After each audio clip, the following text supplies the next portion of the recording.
Good news na pod. Another good news sa ako nag-ilis sa akong sanina karon. Iba na. Kaya na nang CR ko gitry na ko gilis nakasuot na gyud. O para makita ninyo guys unsa ka tinuod akong another na pod nga kusog gihatag sa Ginoo sa ko makaana nako og makailis nako. Ari guys, so lipay kayo guys. Kay iyang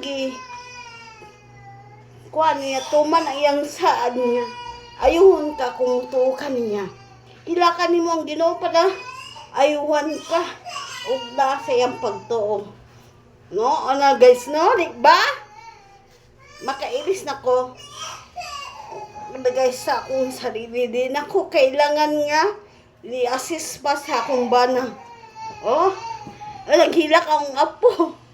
So guys, salamat gid kayo. Unti-unti ko. Wala pa kani nakatirapi ha. Wala pa na nakaagi og hilot.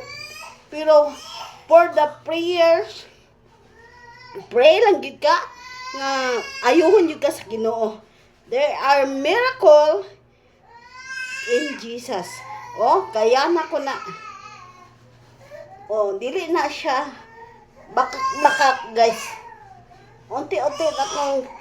Unti-unti na akong maka-recover guys. Pero kanilang